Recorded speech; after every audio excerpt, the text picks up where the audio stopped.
When looking at a post-contrast clinical MR scan, it is easy to assume that the bright areas are the result of a glowing dye, actively emitting a signal from within the patient's bloodstream. They are not. Contrast agents do not emit any signal of their own. These chemical agents operate through indirect signal modulation. Their sole function is to disrupt and distort the local magnetic fields immediately surrounding them. By distorting the local magnetic field, the contrast agent alters the T1 and T2 relaxation times of the adjacent water protons in the patient's native tissue. The clinical utility of any given contrast agent is entirely dictated by its specific magnetic susceptibility profile. This profile determines exactly how it pulls or pushes against the main magnetic field of the scanner. To excel in the FRCR physics exam, you have to discard the concept of contrast as an injected dye. It is a localized manipulation of atomic timing.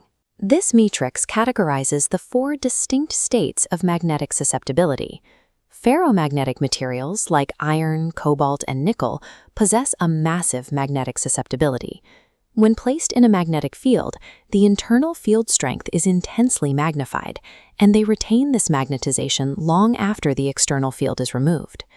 On the opposite side, diamagnetic materials like water, nitrogen, and barium sulfate weakly repel an external magnetic field. We exploit this diamagnetic property clinically.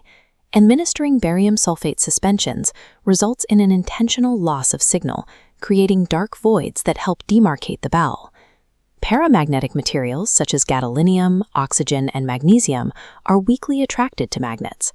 Introducing them into a tissue causes both T1 shortening and T2 shortening. Superparamagnetic materials sit precisely between the ferromagnetic and paramagnetic states, sharing properties of both. Ferromagnetic materials distort the image too aggressively for routine use, and diamagnetic materials are too weak to provide positive enhancement. Modern MR contrast engineering is entirely a calculated balance between paramagnetic enhancement and superparamagnetic decay. Gadolinium is the premier example of a paramagnetic T1 contrast agent. In its raw form, elemental gadolinium is highly toxic. To be administered safely, the gadolinium ion must be tightly bound inside another molecule, known as a chelate. Recall the physical rule of paramagnetic agents. They act on surrounding protons to shorten both T1 and T2 relaxation times. Look at this diagram of a gadolinium chelate. At standard clinical doses, the mathematical effect it has on the surrounding water protons severely shortens the T1 time. This T1 shortening mathematically dominates the competing T2 effect, resulting in the high signal intensity or brightness we associate with gadolinium. The degree of this T1 relaxation is driven by several variables. The first 2 are the absolute concentration of gadolinium within the specific tissue and the physical proximity of the surrounding tissue structures. The remaining variables occur at the molecular level. Relaxation depends on the rotational motion of the gadolinium complex itself, the total number of water molecules that successfully associate with it, and the precise duration those water molecules remain attached. Paramagnetic T1 enhancement is entirely a microscopic game of proximity and timing. The metal core must temporarily interact with the patient's water molecules to speed up their relaxation. This leads us to a jarring anomaly often seen on post-contrast T1-weighted images, the dark bladder artifact, which confounds expectations. If gadolinium is an agent that creates high signal intensity, pooling large amounts of it in the bladder should theoretically create a blindingly bright image. Instead, a massive concentration results in a total signal void. This dual-axis graph illustrates the paradox. The T1 signal will steadily increase in tandem with the gadolinium concentration, but only up to an optimal threshold. Once that optimum concentration is breached, the physics flip. The T2 shortening effect exponentially overtakes the T1 effect. Apply this mathematical curve to the bladder. The contrast agent filters through the kidneys and pools in the urine at extreme high concentrations. At this far right edge of the graph, the severe T2 decay completely wipes out the signal. Gadolinium is not inherently bright. Its clinical utility is bound by a strict biphasic curve. Push the concentration past the optimal threshold, and the contrast agent destroys the image. While gadolinium is the standard, hepatobiliary agents utilizing manganese are also paramagnetic T1 contrast agents. Gadolinium chelates are strictly extracellular agents. They distribute freely within the intravascular space and leak into the tissue interstitium. This rapid, free-flowing extracellular distribution allows radiologists to perform dynamic phase imaging, capturing the precise arterial phase, the venous phase, and the equilibrium phase in succession. Manganese-based agents operate through a contrasting mechanism. They are intracellular agents, specifically targeted to be taken up by functioning hepatocytes in healthy liver tissue. This uptake is a slow, active physiological process. While it allows for imaging up to 24 hours after injection, the sluggish timeline completely precludes any dynamic phase imaging. The core quantum physics of paramagnetism remain identical in both cases. The specific carrier molecule simply dictates a completely different biological timeline for the scan. On the opposite side of the engineering spectrum are the superparamagnetic agents.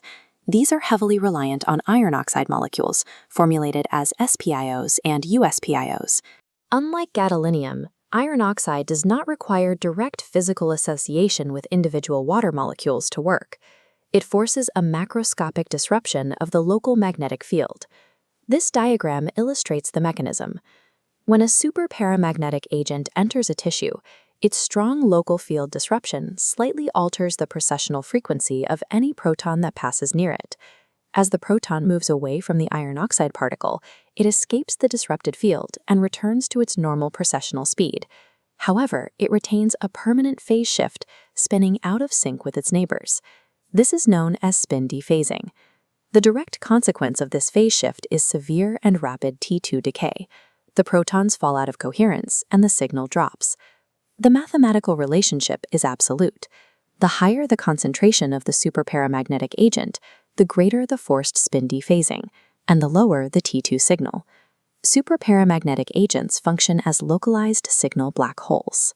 They are engineered to destroy proton phase coherence and darken the resulting image.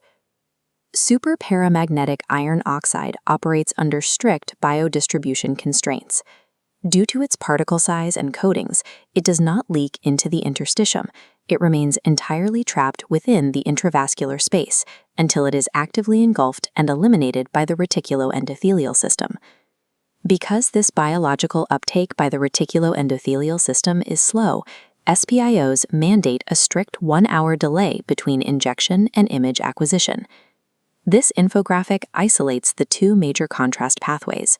On the left, the fast water-associating paramagnetic pathway creates bright T1 signal in the extracellular space.